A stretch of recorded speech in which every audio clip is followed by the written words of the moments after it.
너의 고향, 친척, 아버지의 집을 떠나 내가 내게 보여줄 땅으로 가라.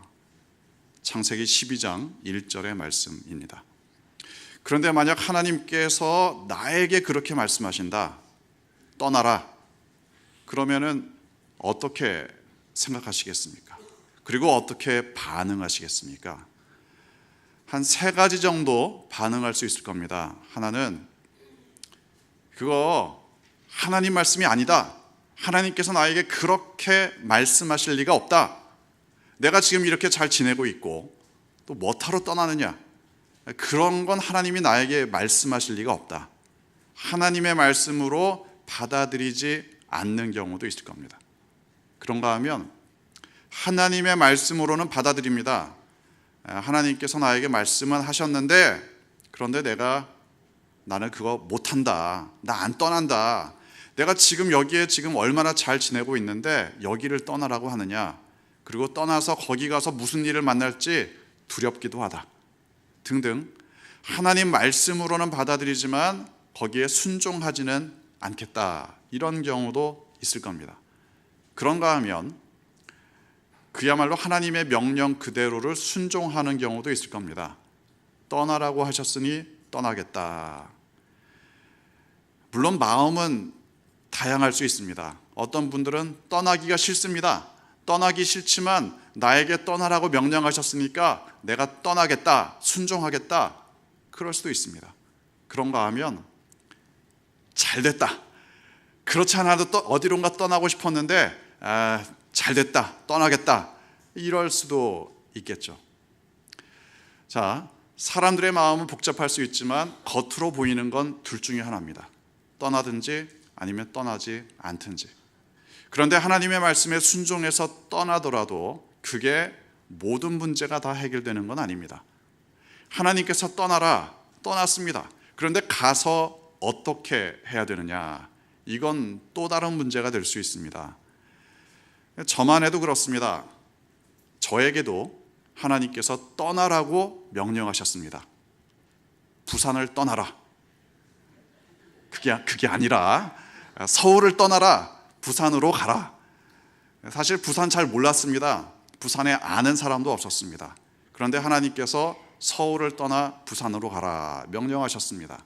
그리고 저는 주저하지 않고 순종했습니다. 왜 그렇게 쉽게 순종할 수 있었느냐? 저의 고백이 그렇습니다.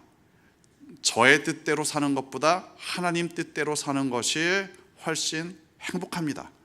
또 저의 계획대로 움직이는 것보다 하나님의 계획대로 움직이는 것이 훨씬 일이 잘 풀립니다. 저의 경험을 통해서 그런 걸 확실히 경험했습니다. 그래서 잘 몰랐지만 명령에 순종했습니다. 그런데 순종해서 부산에 온 것과 부산에서 목회를 하는 것은 현실은 차이가 있었습니다. 부산에 가라, 그건 하나님께서 말씀해 주셨습니다. 그런데 부산 가서 어떻게 목회를 하라, 이건 말씀해 주지 않으시더라고요. 현실적인 고민들, 목회적인 갈등들, 이건 부산에 와서 지금 풀어가고 있는 중입니다. 감사한 일은 우리 양정중앙교회 성도님들이 참 많이 도와주셨습니다. 부산에 잘 적응할 수 있도록 여러모로 배려해 주셨습니다. 예를 들어 저와 대화를 할 때는 지나치게 강도가 높은 사투리는 쓰지 않으신다거나 뭐 그런 식입니다. 그리고 이제 저에게 힘내라고 격려해 주시는 분들도 참 많았습니다. 뭐 사실 제가 부산에서 죽을 고생을 한 건 아닙니다. 그래도 여러 가지 고민들이 있을 수밖에 없는데 그걸 풀어가는 과정에서 여러분들의 따뜻한 한마디와 또 여러 가지 배려들, 그런 마음 씀씀이가 참 도움이 되었습니다. 하나님께서는 부산으로 보내셨고 여러분은 부산에서 저를 도와주고 계십니다. 어쩌면 가서 어떻게 해야 된다, 이걸 하나님께서 일부러 가르쳐주지 않으시는 것이 아니냐, 이런 생각이 들 때도 있습니다. 어쩌면 말씀해주지 않으셨기 때문에 실제로 겪으면서 하나님을 더욱 의지하기도 합니다. 시행착오도 있지만 절박함 가운데 더 겸손히 하나님을 의지하기도 합니다. 아브라함 같은 경우는 하나님께서 보내셔서 한 걸음 한 걸음 하나님을 의지하며 그 믿음이 성장할 수 있었습니다. 사실 가서 어떻게 해라, 이걸 알려줘도 잘 따르지 않는 사람도 있습니다. 다 말씀해 주셨습니다. 가서 이렇게 해라. 근데 나중에 딴소리 하는 사람도 있습니다. 왜 안 가르쳐 주셨어요? 왜 설명을 자세히 안 해주셨어요? 아마도 하나님께서도 황당하신 경험이 많으실 겁니다. 그리고 더 심각하게는 하라는 대로 안 해서 큰 낭패를 보는 경우도 있습니다. 예를 들어 하나님께서는 소돔과 고모라 성을 멸망시키셨습니다. 소돔 성이 멸망하기 전에 하나님께서는 롯과 아브라함의 조카인 롯과 그의 아내, 그의 딸들 이렇게 구출해 내셨죠. 사실 이 롯은 소돔성 떠나기를 원치 않았습니다. 억지로 천사가 이끌어낸 겁니다. 잘 보면 그런데 천사가 이끌어내서 보낼 때 이렇게 지시합니다. 저쪽으로 가라, 저쪽으로 가면서 뒤돌아보지 말아라. 어떻게 해야 될지, 가면서 어떻게 해야 될지도 명확하게 가르쳐 주셨습니다. 그런데 롯의 아내가 뒤돌아보다가 소금 기둥이 됐다. 이게 창세기의 기록입니다. 가르쳐줘도 어떻게 해야 되는지 미리 알려줘도 이게 소용없을 때가 있습니다. 아무튼 누군가를 어디로 보낸다, 이건 어떻게 보면 상징적인 표현입니다. 보낸다, 이건 장소의 이동일 수도 있습니다. 그리고 새로운 일을 맡길 수도 있습니다. 아니면 특정한 사람을 만나서 그 사람을 도와주든지 그 사람에게 전도하든지 이런 일이 될 수도 있습니다. 그러니까 하나님께서 나에게 부산을 떠나라고 하시면 어떻게 하지? 이거 걱정할 필요 없습니다. 왜냐하면 대부분 하나님의 말씀은 나의 삶의 범위 안에 있습니다. 사람에 대한 말씀, 사명에 대한 말씀, 누구를 사랑하라, 누구에게 복음을 전하라, 어떤 사람을 섬기고 어떤 사람을 위로하라, 예를 들어 그런 말씀들입니다. 물론 아프리카에 가야 할 사람도 있습니다.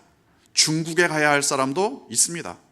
하지만 대부분 하나님께서 나를 보내신다, 이건 나의 주변에서 일어나는 일들이 대부분입니다. 그리고 그런 경우 하나님께서 나에게 사명을 주셨다, 그렇게 말할 수 있습니다. 모든 그리스도인들에게 사명을 주셨습니다. 반드시 하나님께서는 그리스도인들에게 사명을 주십니다. 누군가를 사랑해야 할 사명을 주십니다. 누군가를 섬겨야 할 사명도 주십니다. 누군가에게 복음을 전하고 도와주고 위로하고 등등 이런 식의 사명을 반드시 주십니다. 사명을 주신 건 분명합니다. 그런데 종종 어려움을 토로하는 분들이 계시죠. 하나님께서 나에게 사명을 주신 건 알겠다. 그런데 어떻게 해야 할지 잘 모르겠다. 사명을 받기는 받았는데 그 사명을 어떻게 감당해야 될지 잘 모르겠다. 그럴 수 있습니다. 우리가 해마다 봉사자와 각 기관의 임원들을 임명합니다.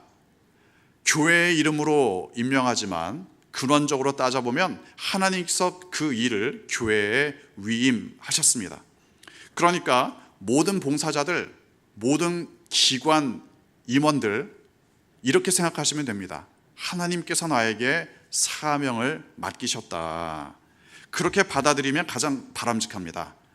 그런데 임명은 받았는데, 사명은 받았는데 어떻게 해야 할지 잘 모르겠다, 잘 모르니까 부담이 된다, 이런 분들이 계십니다. 물론 그럴 수도 있습니다. 그런 의미에서 오늘 성경 본문은 모든 사명자들에게 주시는 하나님의 말씀입니다.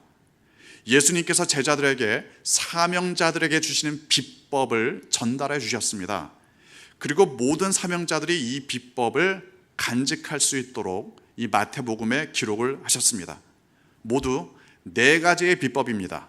하나씩 하나씩 이 말씀은 우리에게 중요한 지침을 알려주십니다. 우선 본문 5절과 6절 함께 읽겠습니다.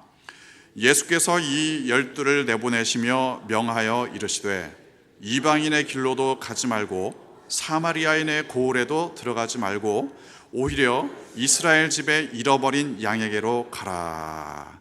예수님께서 제자들에게 명령하셨습니다. 이스라엘의 잃어버린 양들에게로 가라. 이게 첫 번째 비법입니다. 대상을 알아야 합니다. 내가 보냄받은 대상이 누군가 이걸 잘 알아야 합니다. 상식적인 이야기지만 이론적으로는 알고 있지만 실제로 그렇게 하는 것은 만만치 않습니다. 내가 섬겨야 할, 내가 감당해야 될 대상이 누구인지 우선 이게 분명해야 합니다. 그런데 그 대상을 잘 알아야, 깊이 알아야 잘 섬길 수 있겠죠. 내가 사랑하고 도와주고 전도하고자 할 때 그 사람을 잘 알아야 합니다. 누가 나의 대상자인가? 누구에게 나를 보내셨는가? 보통은 마음이 가는 사람들이 있습니다. 예를 들어 말씀을 읽다가 서로 사랑하라, 그 말씀을 묵상하게 됐는데 말씀 묵상할 때 누군가가 자꾸 마음에 떠오른다. 쉽게 말씀드리면 그 사람이 바로 여러분의 사명의 대상자들입니다. 그 사람들에게 하나님께서 여러분을 보내신 겁니다.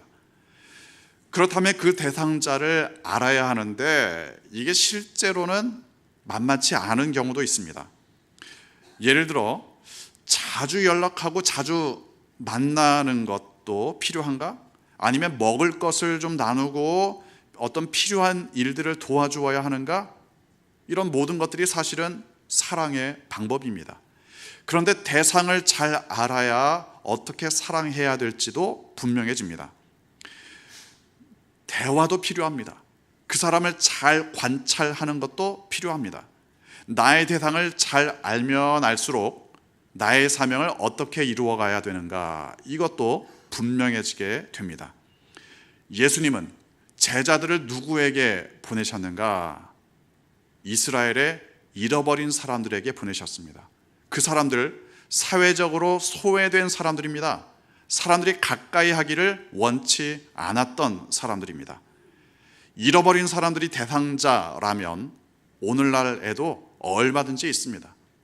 이 사람들이 나의 사명의 대상자들이다, 이렇게 말할 수 있는 사람들이 굉장히 다양하고 많습니다. 예를 들어 어떤 분들은 교도소 선교를 합니다. 어떤 분들은 직업 여성들에게 나의 사명이 있다, 그렇게 말씀하기도 합니다. 어떤 분들은 집을 가출한 청소년들을, 어떤 분들은 몸과 마음이 불편한 사람들을, 또 어떤 분들은 성적 소수자들을, 그리고 어떤 분들은 불법 체류 중인 외국인 노동자들을 바로 나의 사명의 대상자들이다, 이렇게 말씀하기도 합니다. 그런 대상자들, 그런데 가까이 하고 싶지 않다, 이렇게 말씀하시는 분도 있습니다. 그런 대상자들을 향해 심지어 혐오를 드러내시는 분들도 있습니다. 그런데 그런 사람들이 사실은 예수님께서 제자들을 보내신 대상자들이었습니다. 나의 마음에 누가 떠오르는가? 날마다 하나님의 말씀을 묵상하고 하나님의 임재 가운데 살아갈 때 하나님께서는 나를 누군가에게 보내십니다. 잃어버린 사람들, 사람들이 관심을 기울이지 않는 사람들, 그런 사람들에게 예수님께서 제자들을 먼저 보내셨다. 우리가 기억해야 할 사실입니다. 두 번째로 예수님께서 알려주신 비법이 있습니다. 본문 7절 함께 읽겠습니다. 가면서 전파하여 말하되 천국이 가까이 왔다 하고. 천국을 전파한다, 이거 자체가 비법입니다. 어떠한 대상자일지라도 나의 사명은 그들에게 하나님의 나라를 전하는 겁니다. 천국, 하나님의 나라, 이건 결국 하나님께서 다스리신다, 그 사실을 전하는 겁니다. 그 사실을 사람들에게 알려주어야 합니다. 나의 사명은 단순한 동정심이 아닙니다. 사회적인 약자들을 불쌍히 여기는 마음, 물론 그것도 소중합니다. 필요합니다. 아주 중요합니다. 하지만 그들에게 무엇을 줄 것인가? 물론 밥을 줄 수도 있습니다. 따뜻한 거처를 마련해 줄 수도 있습니다. 그들의 손을 잡아줄 수도 있고, 아니면 그들을 마음으로부터 보듬어 줄 수도 있습니다. 그런데 그 무엇보다도 하나님께서 당신을 사랑하신다, 하나님께서 당신을 보듬어 주신다, 이걸 놓쳐서는 안 됩니다. 하나님의 다스리심을 전파하는 것이 모든 사명자의 기본적인 방향입니다. 그리고 무엇보다도 사명자 자신이 하나님의 임재 가운데 그 일들을 감당해야 됩니다. 하나님의 임재 없이 일만 한다, 그러다가 또 다른 문제에 빠지는 사람들도 있습니다. 예를 들어 내가 이런 일들을 한다, 그러다가 자만심에 빠지는 사람도 있습니다. 또는 하나님과 상관없이 일만 하다가 영적으로 소진되는 사람도 있습니다. 천국을 전파하는 사람들은 자신이 먼저 하나님 안에서 기쁨을 누려야 합니다. 예수님께서 알려주신 세 번째 비법, 이겁니다. 본문 9절과 10절 함께 읽겠습니다. 너희 전대에 금이나 은이나 동을 가지지 말고 여행을 위하여 배낭이나 두벌옷이나 신이나 지팡이를 가지지 말라. 이는 일꾼이 자기의 먹을 것 받는 것이 마땅함이라. 세 번째 비법은 의지할 만한 것들을 지참하지 말라. 의지할 만한 것들을 가지고 가지 말라. 정리하면 그렇게 말씀드릴 수 있습니다. 예를 들어 금이나 은이나 동, 이게 전도하는데 필수적인 지참물이겠습니까? 또는 두벌 옷, 그리고 지금 신고 있는 것 말고 또 다른 신 등등, 이건 전도를 위해서 필수적인 지참물은 아닙니다. 있으면 좀 더 여유가 있겠죠. 그러니까 이런 것들은 무슨 말이냐, 우리식으로 말하자면 예를 들어 물량주의 전도를 하지 말라는 겁니다.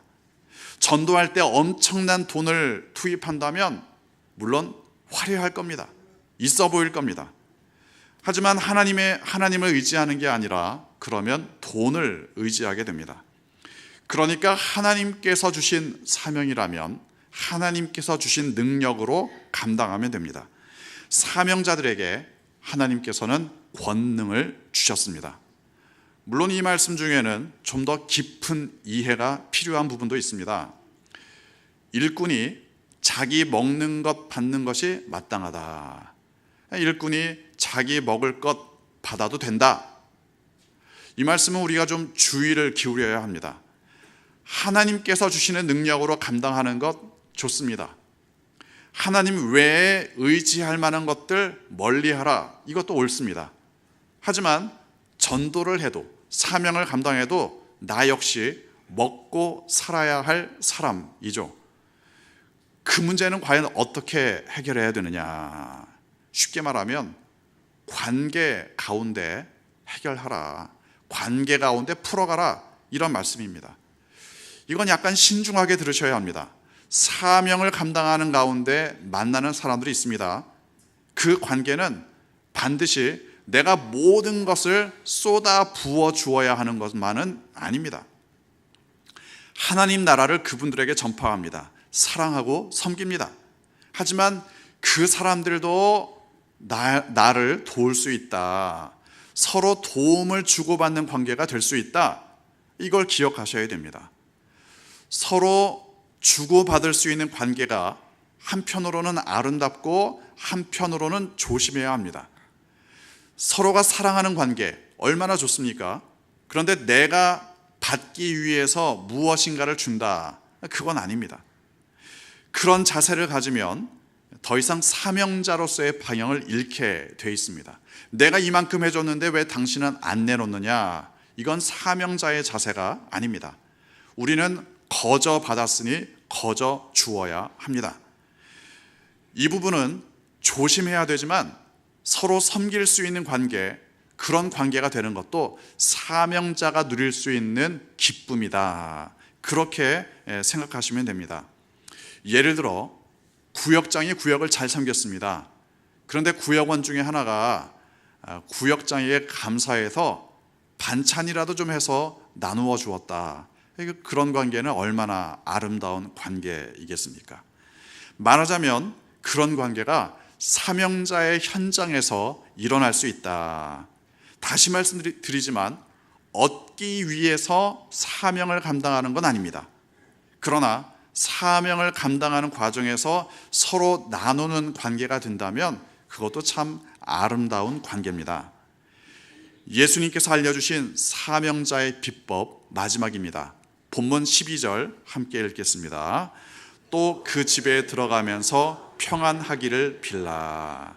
이 말씀은 13절까지 연결되는데 중요한 단어는 평안입니다. 평안. 그리고 여기에서 평안이라는 것은 궁극적으로 구원을 의미합니다. 왜냐하면 평안의 궁극적인 목표라는 것은 지금 잠깐 걱정하지 않는 정도가 아닙니다. 영원한 생명을 얻는 것, 이건 이제 구원의 확신이 있을 때 우리의 평안은 흔들리지 않습니다. 이 세상이 줄 수 없는 평안, 그것은 구원의 확신 가운데 찾아옵니다. 그리스도인들은 사람들에게 이 세상이 줄 수 없는 평안을 선물하는 사람들입니다. 그 선물 물론 받는 사람도 있고 받으려고 하지 않는 사람도 있습니다. 다만 참된 평안의 선물을 전달하는 것이 사명자의 중요한 방향이다. 이 사실을 기억해야 합니다. 어떻게 하면 평안의 선물을 할 수 있겠는가? 이걸 고민하며 사는 것이 사명자의 비법입니다. 예수님께서 제자들에게 알려주신 사명자의 비법들. 그런데 사실 이 비법은 예수님 자신의 이야기이기도 합니다.